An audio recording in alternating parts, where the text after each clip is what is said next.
And we are back, and we whipped out the old DVD to watch RIKI-OH, the story of Riki from 1991, rated R with a runtime of 1 hour and 31 minutes. This is originally a Japanese manga and repurposed through a Chinese studio to make this awesome, what IMDb tags as a dark comedy, martial arts action comedy. This comes to us from director Ngai Choi Lam. This is the story of a young man who has superhuman strength and is incarcerated in a private prison where inmates are treated like slaves. I guess that's a good summation of what goes on. This starts off just like in the first 5 minutes, we're off to the races. Yeah, it's incredibly brutal. It sure is. It sure is. It was part of Hong Kong's Category 3 film boom, which basically was just incredibly brutal, violent, gory, blood splattering everywhere type movies. Is that what Category 3 means? Category 3, yeah.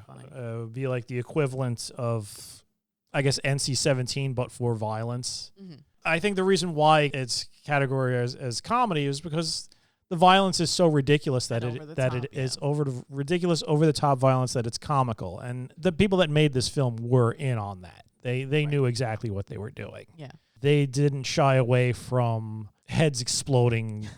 Riki literally punches his fist through people. He is literally that strong. Yes.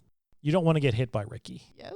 You don't want to get hit by a lot of people in this movie. But especially not Riki. But especially Riki. Whose beautifully coiffed hair never has a bad hair day, it seems. Oh, no. Yeah. He's basically got a mullet that probably rivals Kurt Russell's. Yes. In Escape from New York. Yes, absolutely. Absolutely.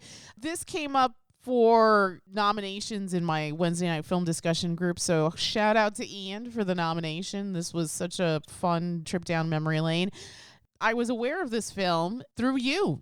How did you discover this film? I just remember going out with my friend Mike and my friend Larry and drinking heavily. And somehow we ended up at somebody's house. I don't know who this person was, but we all sat down and he put on a video. And it was the story of Riki, and I was just in love with this movie. Because you immediately purchased it. Because I purchased it myself. Yes. For New Year's, this is what we saw. Exactly. And my friends were just completely mesmerized by it. Well, what's not to be mesmerized by? You're watching this film and you're not really expecting what you're going to see. You figure, okay, it's probably going to be some crappy martial arts movie. Because you don't recognize anybody. And one of the charms of this movie is, and I recommend, if you can have access to a VCR, get an old VHS copy of this movie, because the translations, it's all subtitled. There's no dubbing.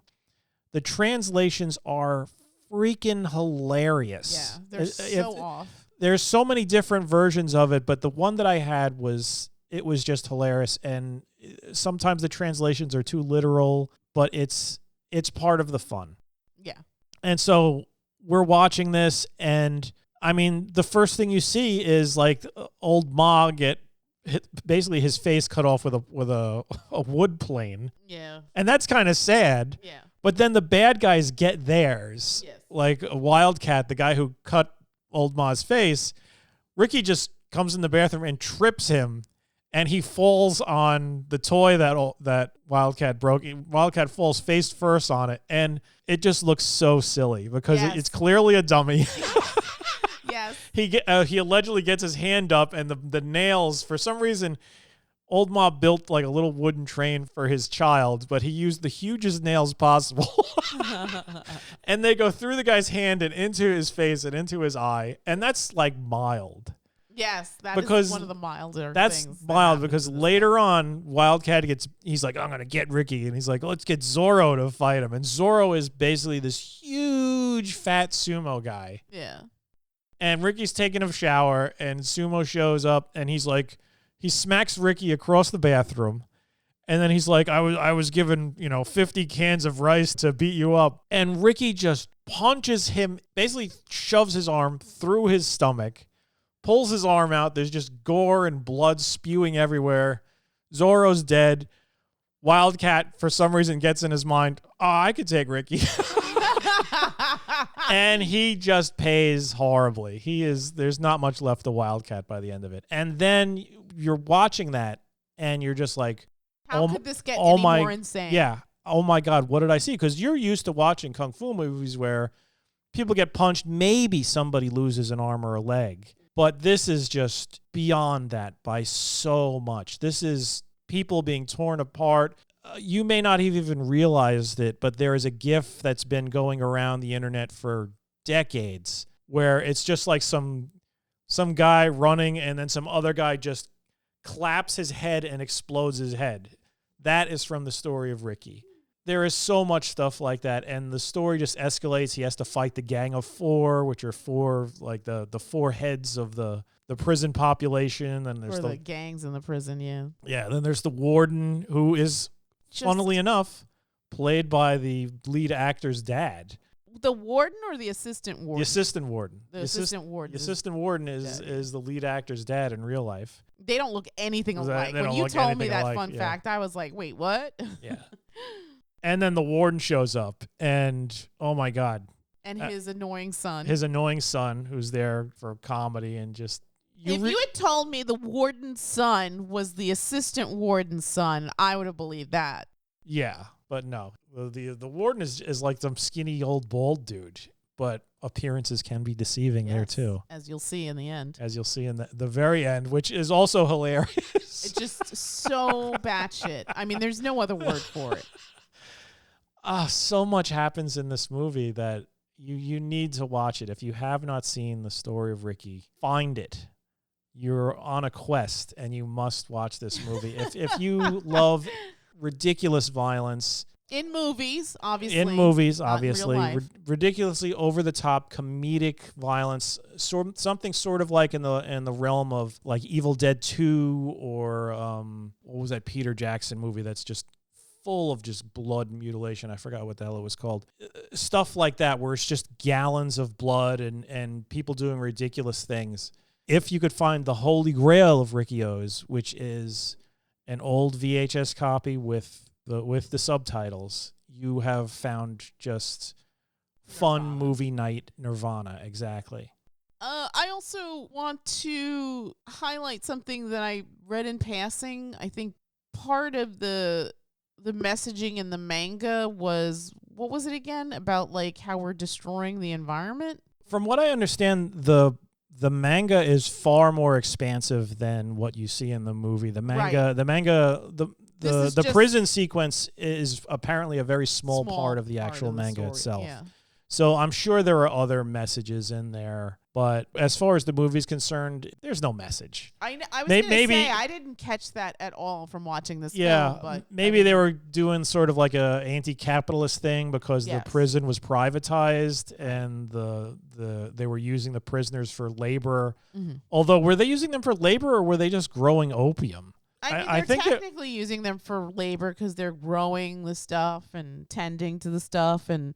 Yeah, I guess. But that really wasn't a major theme. It was just something that was sort of there that made Ricky angry because obviously he has a connection to opium destroying lives. Right.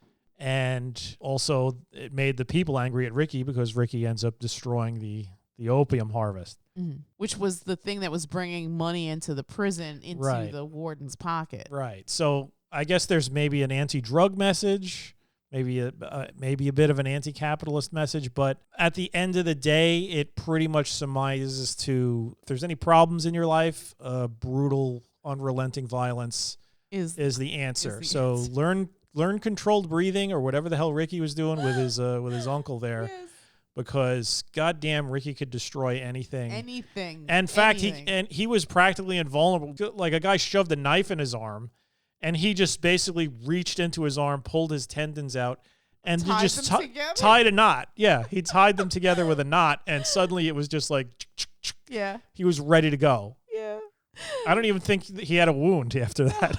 No. There's no continuity. There's no continuity. That's completely off the table. Absolutely. Yeah. But tons of fun. It's so much fun. Tons of fun. A guy tries to strangle Ricky with his own intestines. That's one of the highlights. That's one of the highlights. Yeah, that's one of the moments when you're watching it and you're like, okay, this film is just ratcheting it up over and over again, and you're like, they're never going to top that. And then you just wait 5 minutes. They usually do. Yeah. Yes.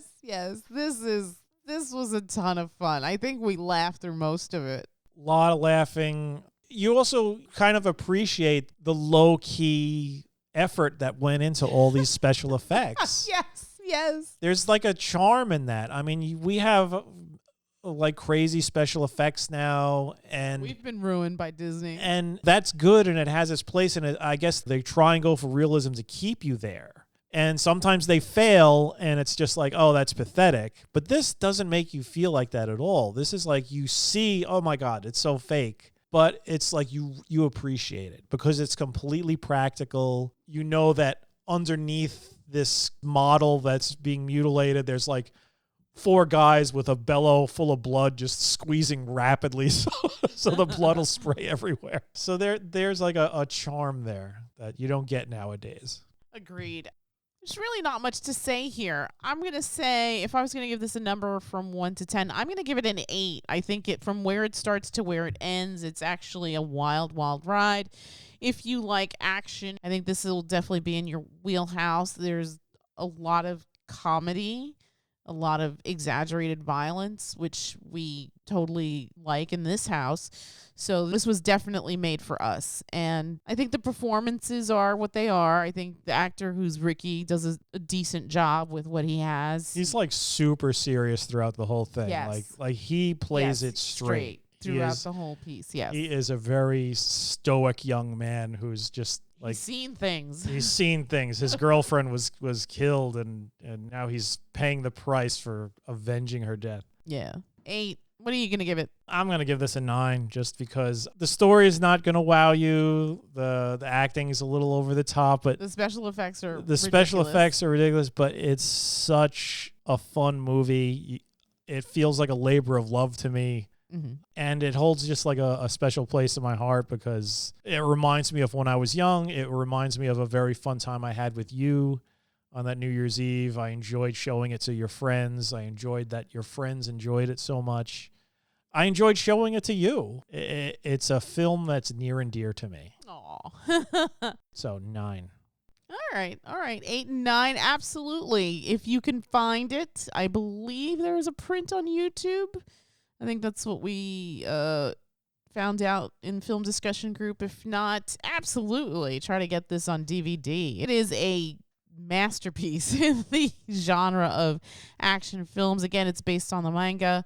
And this particular sequence, to your point, is just a portion of the story, but it is a really fun, crazy, over-the-top thrill ride. And I think there's a lot of commentary there, too. It's kind of hidden within all the mayhem, but there's societal issues and labor and dominance and authoritarianism. Yes. I think this is very relevant for our times.